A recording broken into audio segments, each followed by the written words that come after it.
Hi, it's Kimmy from Scrap Therapy. I wanted to show you how to make the board, barn board look on the back of this canvas. It's a really cool, great technique. I learned it from my friend Wanda, who has a scrapbook store in Quesnel, and she showed it to me last year, and I just loved it and decided to do this as a class. And this was a few months ago, and I've had some ladies that missed the class ask how to do this barnwood technique in behind. So hats off to Wanda for figuring it out and for sharing it with me, and now I'm going to share it here with you. So I'm going to just do the sample on just a cheap little canvas board kind of a thing. It's not a real canvas, but I'm just going to show you how to do the technique on here. So I'm not going to show you how to do the whole canvas, but just the barn board background. So I'm going to take a stencil. I've got this wood grain stencil by Crafter's Workshop, and I'm going to just lay it on top of here. And I'm going to use, oh, and I've already pre-primed the canvas, okay? So I'm going to use heavy gesso is what I'm going to use for this. You can use embossing paste as well, but I didn't want it to be super puffy. I just wanted a bit of texture, and so I used gesso instead of paste. So I'm going to open this up and use my spatula to apply the paste onto this canvas.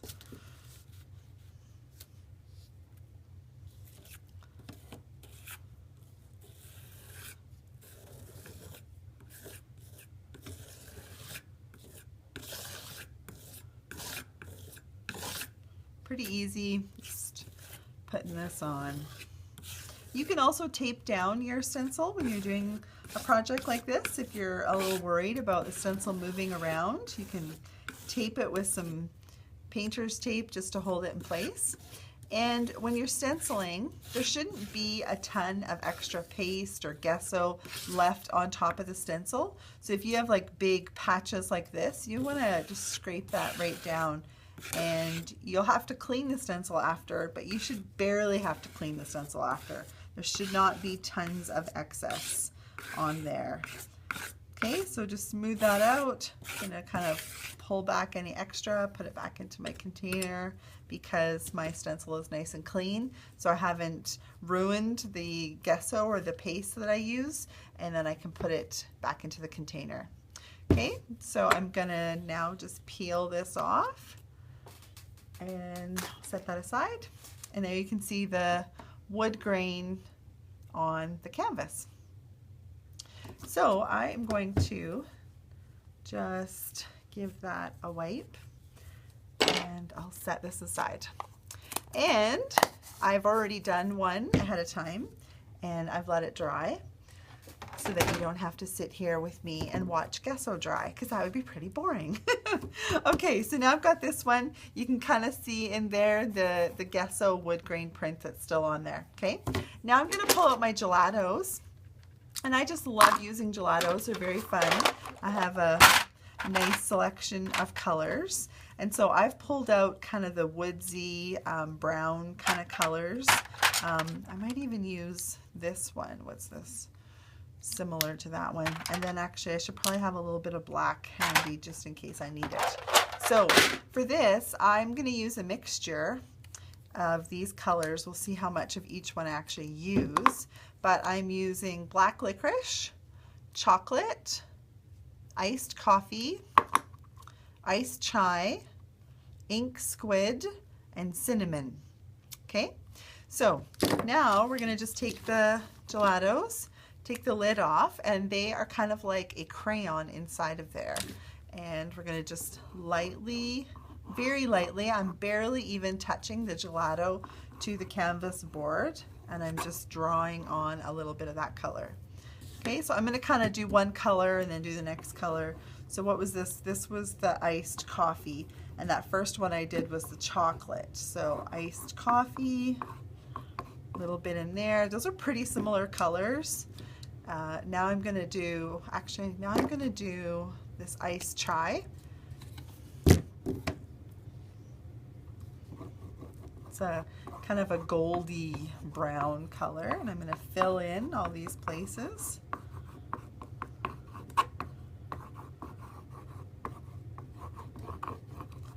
So the board's getting full. Now I'm going to add a bit of the squid ink gray, just to make sure I've got everything covered.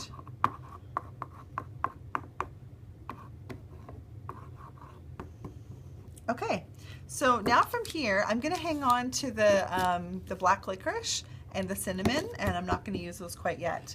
So now I need just some baby wipes, and I'm going to get my fingers wet. My fingers are dirty, which is no surprise. I'm going to get my fingers wet, and I'm just going to start to lightly smudge the gelato into the canvas. So now I'm just smudging. I've gone that far. I'm going to just get my finger wet again, and then just go back over top and then just smudge some more. Now I can also take a little bit of water, spritz it on, and it's going to really blend. So you want to be careful. You don't want to add too much water. You want to try and keep this kind of dry. But let me just show you too, the other thing you can do is actually use the baby wipe right on here. Now when I do, you can see already how it blends super duper well, right? So it almost takes off a bit too much of the color. So that's why I prefer using my fingers and just keeping my fingers really wet. And even if I give a spritz of water every once in a while just to help to keep it nice and liquidy, then I think it's better than using the baby wipe right on the canvas. That was probably a bit too much water. So I'm going in long motions, right? I'm not going to go back and forth because I'm doing wood and I want it to look like natural wood grain. So I'm going to go up and down vertically with this.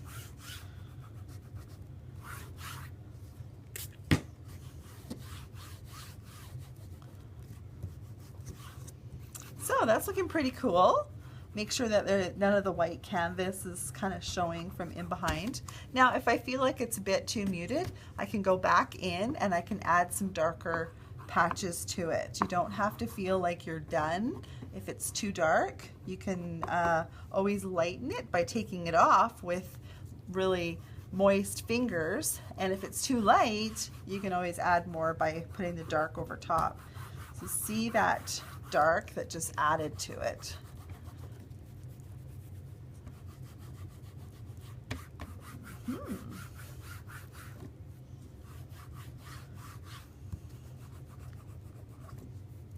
Oh, it's beautiful. Okay, now I'm going to take some of the red and I'm just going to add a little bit of red, very little, kind of here and there in a few different places. And you don't have to do red. Wanda did one, and I think she did like a turquoisey color that she added into it, and it looked pretty cool too. So you can kind of play with that. You want it to look natural. So you're not going to add like purple and some kind of crazy color, but you know, when you're looking at woods, there's a lot of reds that come in our wood, and that turquoisey kind of blue color can come in as well. So just blending all that in. All right, I think it needs a little red right in there. Okay, so I'm going to take a little bit of black now, and I'm just going to add a little black in a few spots.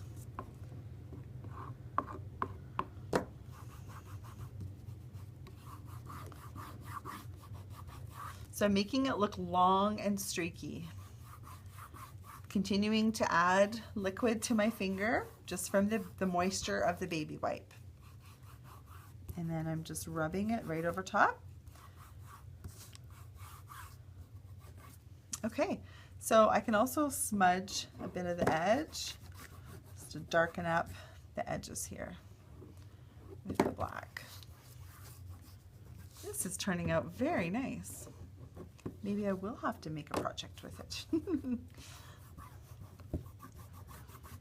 All right, I love it. Looks great. Could maybe use a little bit more blending up in here. Again, we don't want to see a lot of that white canvas, right? So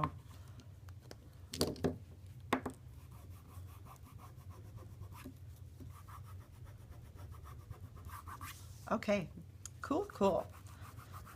I could just keep going and playing forever because it's so much fun. All right, so now here I am, it's done.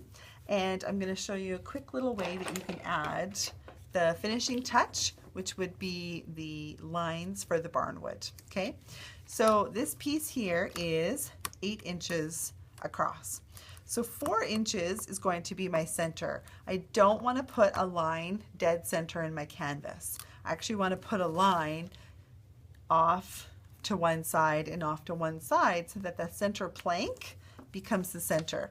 So I'm going to go over here to 3 inches and here to 5 inches, and then I'm going to come down on the canvas and do another line 3 inches and 5 inches.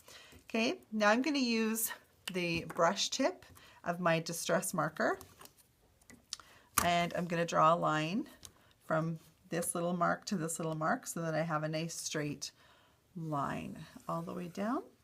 Then while that's wet, I'm going to take my finger and I'm going to very lightly smudge that edge. Okay, and then I'm going to do the same thing on this line over here. From this little mark to this little mark, going down. And my finger's still pretty wet, so I'm going to just smudge there. Okay, so that was a 2-inch board. So now I need to go back and do another 2-inch board, and then over here do another 2-inch board. So I'm just making the marks.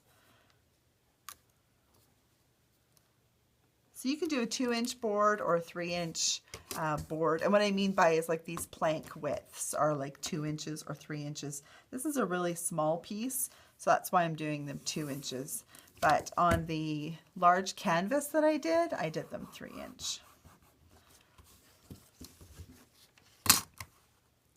And you need to use a water-based pen to do this smudging, so you're not going to use a Copic or something alcohol-based. You want to use a distress pen or another water-based pen. Okay, so now I've got my plank board lines going that way, and so now I'm going to take and do some going this way. So I'm going to go across, and I'm just going to go random and smudge it and do one up here, and hopefully that's straight. Smudge it. And you can even go so far to put little nail marks with your distress pen and smudge those out a little bit. So it's looking pretty awesome and pretty authentic. All right. I won't keep going. You get the idea of what I'm doing just by adding the plank lines off of the canvas just to make it look like a real piece of wood. Isn't that just awesome? So when you're doing those plank lines, make sure that you don't have anything the exact same height, right? So I've done one over here, so I'm going to go up and do one over here, and then the same with these, right? I've got them staggered so that they're all a little bit different, and I'll probably do one up here. And then I'll go back and add the nail marks for that. So there you go. Isn't that just amazing? It's just a beautiful technique in taking a canvas and gelatos and turning it into a barn piece of wood. So I hope you're inspired to try out some gelatos today, and some stencils and some gesso. Super fun. Have a great day. Check out our website, scraptherapy.ca. Our Facebook is Scrap Therapy Prince George. Hope you're inspired. Bye.